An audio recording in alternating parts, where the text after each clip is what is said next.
What it do, Dream Team? It's your boy Neal back with another reaction video, guys. And we are here with the Falklands conflict in the air. How British Harriers beat the odds. Do they always beat the odds? Before we dive in, make sure you guys subscribe to the channel if you enjoy the video and smash the like button.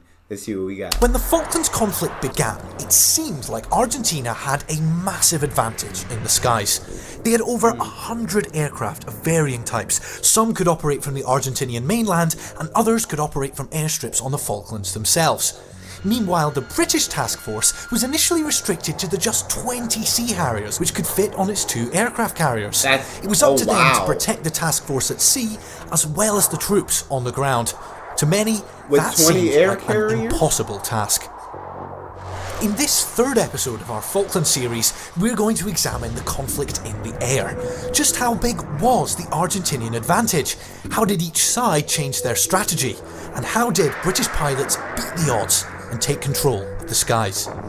On paper, Argentina had air supremacy over the Falkland Islands. Britain would need a superb, high-performance, fixed-wing fighter aircraft if there was to be any attempt to counter the Argentine advantage.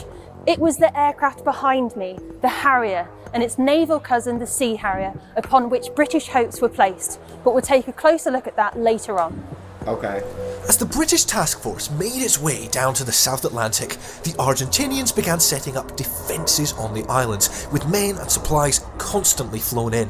The main airport was at Stanley, the Falklands capital, with other smaller airfields at Goose Green and Pebble Island.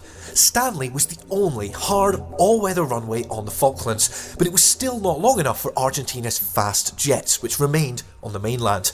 The Argentinian Air Force had Dassault Mirage 3s, IAI Daggers, Douglas A4 Skyhawks, and even English Electric Canberras purchased from Britain in the 1970s.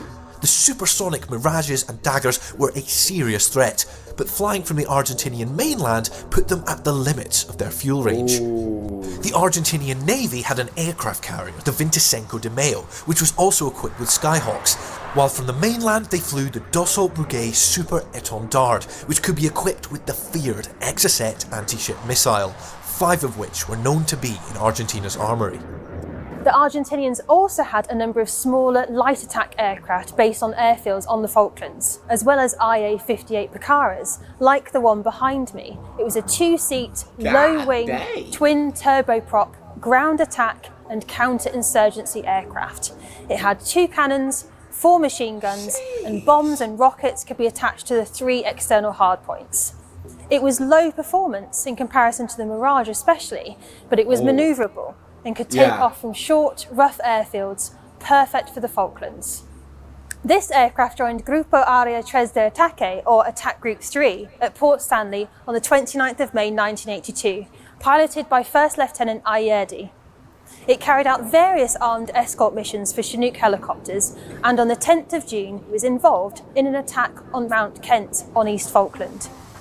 So it seemed like British aircraft was limited they had limited aircraft, whereas Argentina had all these different kind of aircrafts for, you know what I'm saying, some that could take off from these short runways, some that couldn't. They had to be on the mainlands. They had to take off from there, which was a detriment to them because it was like they pushed them to their fuel capacity. But they had all kind of different aircraft where it seems like Britain didn't. They just had the Sea Harrier and the Harrier, and that was it. And they could only take 20. In the face of all of these Argentinian aircraft, it was crucial that Britain established air superiority before attempting to land troops on the Falklands. The first step was eliminating the island's most important airfield at Stanley. Denying its use would not only demonstrate Britain's will to fight for the Falklands, but also force a change of strategy for the Argentinians. But pulling off that raid would be a very difficult job. A bomber would have to fly over 3,800 miles from Ascension Island to Stanley, with multiple air-to-air refueling manoeuvres on the way, damage the runway enough to deny its use, and then fly all the way back to Ascension. This was the aircraft they chose for the job, the Avro Vulcan B-2, a jet-powered, high-altitude strategic bomber designed to carry Britain's nuclear weapons during the Cold War. The Vulcan had two defining characteristics which were suddenly in demand. Its long-range capability, which could be extended through refuelling, and its ability to carry 21,000-pound bombs.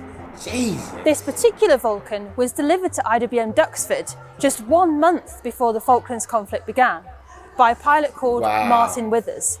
The Ministry of Defence actually asked if they could have the Vulcan back, but the museum managed to persuade them otherwise. One thing they probably did take was the fuel probe, and for very good reason. At the time, the Vulcan raid on Port Stanley would become the longest range bombing mission in the history of aerial warfare, codenamed the Black Buck Raid. Just before midnight on the 30th of April 1982, 2 Vulcan bombers and 11 Victor tankers took off from Wide Awake Airfield on Ascension Island. Almost immediately, the lead Vulcan suffered a technical difficulty, which meant the reserve Vulcan, XM607, flown by Martin Withers, had to take over instead. Over the next 8 hours, the Victor tankers completed a complex sequence of fuel transfers to the Vulcan and to each other. This process was not without its issues, but on the morning of May 1st, they reached the target. Withers and his crew dropped the payload of 21,000-pound bombs from 10,000 feet. One bomb cratered the runway and the others caused further damage to the airfield. A few hours later, Sea Harriers from HMS Hermes followed up with more attacks on the airstrips at Stanley and Goose Green.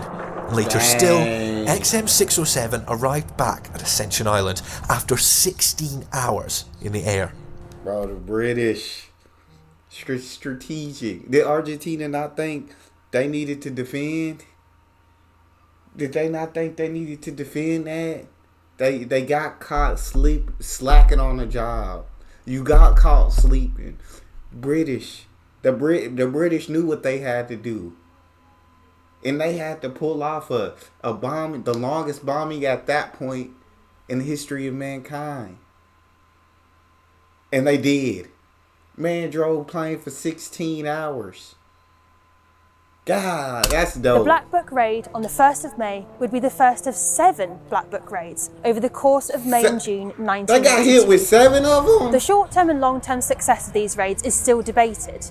There's contention as to whether the cost of resources, in terms of the number of aircraft and the amount of fuel used, for instance, alongside the risk involved for people, whether that could ever be justified with assessing the arguably limited impact of the missions. But while its physical impact is debated, its tactical impact is clear. The raid on the 1st of May demonstrated that the Royal Air Force had the range to bomb airfields in the Falklands, and therefore had the potential to reach mainland Argentina. In response to that threat, Argentina decided to hold more of its fast jets back to protect the mainland. The following day, things got worse when the Argentinian cruiser General Belgrano was sunk by the submarine HMS Conqueror. This forced the Argentinian Navy, including the Veinticinco de Mayo, to largely withdraw to port. They would play no further role in the conflict. Dang. In the first air-to-air battles over the Falklands, the British refused to climb to the Mirage's optimal altitude, and vice versa. When they eventually engaged, the Argentinians lost 2 Mirages and a Canberra, all shot down by British Sea Harriers. In addition to their fuel problems, Argentinian pilots also lacked experience. They were more prepared for a war with Chile than fighting over the South Atlantic. Meanwhile, on the ground, Argentinian aircrews struggled to service their aircraft, with spare parts hard to come by. The first day was absolutely crucial in the extent that it almost set the pattern for all subsequent operations. It gave us enormous confidence. Looked at from the other way around, I think the demoralizing effect on the Argentine Air Force must have been colossal. I see. Now that pattern, happily, I'm glad to say, continued. They decided they would retain a number of aircraft in defense of their airfields ashore. Had they actually committed more aircraft to deal with the combat air patrol over the landing area, perhaps it would have been different. From this point onwards, Argentina essentially tried to avoid air-to-air combat with the Harriers, using Mirages as decoys to draw them off, while the Daggers and Skyhawks attacked the fleet. It seemed Argentina's air power wasn't all it was cracked up to be. Yeah. That was until the 4th of May. When That would it sound like they got all these different kinds of aircraft, but they don't got no strategy. They don't understand the weapons that are at their hands. They don't understand how to fight the Brits, and the pilots are inexperienced against these British pilots. So it's like you got the aircraft necessary to win, but you don't got the pilots to do it, and you don't got the strategy in place to do it. Dang. HMS Sheffield came under attack from a pair of Argentinian super étendards. It was God hit by dang. one of two Exocet missiles and later sank. For the British, that was a stark warning. The loss of an aircraft carrier to an Exocet would end any chance of success for the British task force. As a consequence, the British carriers predominantly remained well out of their range to the east of the Falklands for the remainder of the conflict. However, by increasing the distance they had to fly, this reduced the amount of time the Harriers could spend over the islands, leaving the ships and ground forces more exposed. On the 21st of May, the first British landings began on the Falklands. To minimise this still considerable air threat, the British chose to land at San Carlos on East Falkland. It was hoped that the hills around the bay would provide sheltered waters from air attack, but that didn't stop the Argentinians from trying. British ships were attacked by Picaras, Skyhawks, Mirages and Daggers over the next few days. But it was the Skyhawks that would become the most feared silhouette, as the British forces could see the aircraft's impressive manoeuvrability against the sky from the ships below. Few Argentine pilots had even been trained in low-level flying, and fewer still to undertake attacks on ships in open water. Having flown for hours from mainland Argentina, they only had the chance to engage in a few attacks before heading home again. But despite all of that, they still managed to achieve significant damage, all the while under fire themselves from the ships below and from Sea Harriers. We persuaded the flight commanders that it would be a good idea to stay on the ship. Of course, we never realised that was the biggest mistake of our lives, because everybody on shore was watching the ships getting hit. They used to break the masts, the aerials of the ship, the pilots, as they were flying so low. We thought at first that the Argentinian Air Force were mad, but as time went on, we changed our views drastically. They were very professional in the way they conducted their business. They came down San Carlos Water. The first one just blown straight out of the sky. 3 missiles hit it. Their pilots were possibly some of the bravest men of the whole campaign. I mean, if everything they dropped had gone off, we'd still be down there fighting now. Fortunately for the British, many of the Argentine bombs failed to explode due to problems with the setting of their fuses. Essentially, the aircraft had flown at a height lower than the fuses had been set, so the bombs hit their target before they had the chance to explode. If there hadn't been this issue with the bomb fuses, the losses at San Carlos Water would have been catastrophic. By the 25th of May 1982... That's crazy. They just made a lot of mistakes in this war, it sounds like. Argentina definitely sounds like they had advantages that they were not able to take advantage of. And they made a lot of mistakes, and it cost them this war. 3 ships had sunk and 8 more were damaged. However, the Argentine decision to target the ships in the Falkland Sound meant that the ground forces were able to land unopposed. British troops were now just 13 miles from the Argentine garrison at Darwin and Goose Green, and just 50 miles from Port Stanley. Despite their successes at San Carlos, the Argentinian air forces were sustaining losses at an alarming rate. They couldn't keep up these kind of attacks for long. However, with a limited number of British aircraft in the skies, there were inevitably gaps in the Harrier's combat air patrols. That's exactly what happened on the 8th of June during the Fitzroy air attacks. As British troops were moved forward for attacks on the mountains around Port Stanley, Royal Fleet auxiliary ships Sir Galahad and Sir Tristram were attacked. Both ships were badly damaged by Argentinian Skyhawks, killing 50 men and wounding a further 150. The Argentinian air attacks on the same day sank a British landing craft, killing 6, and severely damaged HMS Plymouth. It was in moments like this that British helicopters became crucial, ferrying casualties to field hospitals or aboard ships. Since the sinking of the SS Atlantic Conveyor and the heavy lifting helicopters it was carrying, the remaining helicopters and their crews were operating at the limits of their capacity. British forces were supported by a range of helicopters, including the single surviving Boeing Chinook and the Westland Gazelle, Sea King, Lynx, Wasp, Scout and Wessex. Helicopters were the workhorses for the British forces during the Falklands conflict. This Wessex helicopter behind me last flew on the 8th of December 1980, so did not serve during the Falklands conflict. But the Wessex type of helicopter is probably best known for its exploits in the Falklands. At the beginning of the conflict, they helped sink the Argentine submarine Santa Fe and recapture South Georgia from Argentine forces in April 1982. Towards the end of the conflict in June, a Wessex 5 fired 2 AS-12 missiles at the town hall in Port Stanley, with the aim of killing senior Argentine commanders inside, but missed, hitting the police station instead. So the Wessex helicopter had a crucial role that bookended the conflict. A week on from the disaster at Fitzroy, British troops would enter Stanley as the Argentinians surrendered. So just how did the British prevail? How did they overcome the odds in the air? Hey, first off, I want to say, I was always told sometimes it's better to be lucky than good. Second off, I want to say Argentina sounds like this should have been their war. Should have won the Falklands. Shouldn't have lost this to the Brits. You got your fuses mixed up with how low your pilots are flying in these things, and so when you're dropping these bombs, they're not exploding when they hit, and effing up that way. You're letting them destroy your runways, and you're effing up that way. You decided to hold a lot of aircraft back to defend the mainland. You're effing up that way. And British just outmaneuvered. They outsmarted you. They were better strategically. And I guess that's about it. They were just better than you guys strategically. They just smarter when it came to war. The answer, at least in part, is the Harrier.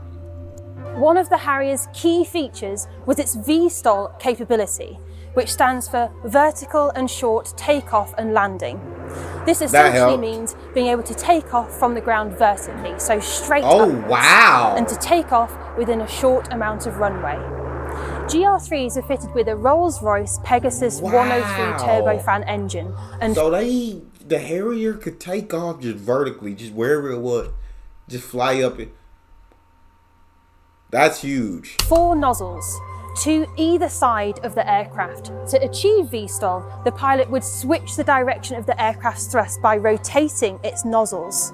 The ability to take off and land vertically would prove invaluable when operating from aircraft carriers. That's especially crazy. When the flight decks were already packed with other aircraft. The Harrier's benefits were not just logistical, it was also an excellent combat aircraft. The Sea Harriers were primarily employed in air-to-air combat, protecting the task force and ground troops. While the Harriers were slower than the Argentinian Mirages and Daggers, they had an important trick up their sleeve, the AIM-9L Sidewinder air-to-air missile. While previous air-to-air missiles could only be fired from directly behind the enemy, the Sidewinder worked regardless of their position, giving British pilots a major advantage. Those pilots had been testing their dogfighting skills against the best NATO had to offer for many years, making them a formidable fighting force. Together, their equipment and training allowed the British to dominate the air-to-air battle. Of the 10 Harriers lost during the conflict, none came due to enemy aircraft, while Argentina lost at least 20 in air combat alone. Jesus. I saw these 2 delta wing shapes low. I flew through them head on, thinking, right, we've got a fight here now, at last. Then as I got through the turn, there was in the sky in front of me Steve firing the first missile as it exploded. A big gout of flame obscured the whole aircraft. But at that stage, Steve had already switched attention to a second Mirage, which was some distance ahead, fired the second Sidewinder. And this was really driving my mind crazy at the time, because it's a wonderful thing to see. You know, it's happening, it's terrific. But while I was thinking like that, there was a third Dagger who was behind me, who was firing his cannons at me. And then thought, Christ, you know, watch a 6 o'clock sharpie. And I was still in the hard turn the whole time. And I looked round, and there was this Mirage passing underneath me. Beautiful colours in camouflage. All I had to do really was pull down hard, and he didn't stand a chance because I got in behind him and fired my missile. God The initial dang. 20 British Sea Harriers were joined by further Sea Harriers and Harrier GR3s, the latter operated by No. 1 Fighter Squadron RAF from the very unfamiliar surroundings of an aircraft carrier. It was thought that the GR3s would be used as replacements for Sea Harrier losses, but those losses were so few that they ended up being tasked primarily with their classic ground attack role, striking Argentinian positions around Darwin and Goose Green and supporting British forces around Mount Kent and in the assault on Port Stanley. So that the GR3s could operate from aircraft carriers, modifications were required and fast. So the Brits, I thought that the Argentina had the advantages when it came to aircraft, but I was wrong. I should have waited to the end of the video. The Argentina had advantage of number of aircraft, but when it came to capabilities of aircraft, definitely sounds like the Brits had the better aircraft with the Sidewinder missiles, with the ability to go vertically up or take off from a very short runway. And their pilots were just more experienced as well. And so, the Brits were definitely... It was a quality over quantity situation. Alterations were made to the GR3 airframe and systems, including radar and navigation. It was even reported that holes were drilled in the airframe to allow seawater to run out. This particular Harrier GR3 operated from a temporary landing strip established at San Carlos. This allowed it to respond more rapidly to attack missions if required, and also freed up space on the aircraft carriers. This Harrier carried out attacks around Port Stanley and undertook a reconnaissance mission looking for ground-launched Exocet missiles. It attacked positions on Mount Harriet and narrowly escaped an Argentine surface-to-air missile over Mount Longdon, which exploded only 100 feet or 30 metres above the cockpit. After the conflict, it was transferred back to the UK and it has been at IWM Duxford since 1992. Wars aren't fought on paper. Argentina appeared to have an advantage in the skies over the Falklands, with superior numbers and closer supply lines. But in reality, the British advantage in training and technology made the fight far more even. Things could have gone much worse for the British had a carrier been lost or if landing forces had been hit at San Carlos. But instead, by the final weeks of the conflict, British Harriers and helicopters dominated the skies over the Falklands. Crazy. Of course, the final battle for control would have to be waged on land. Make sure you subscribe so you don't miss out on our penultimate episode exploring the land battles for the Falklands. That's why I can't believe that. That was absolutely insane. Shout out to the Brits, man. Y'all did your thing. Point blank period. Y'all did your thing. Gosh.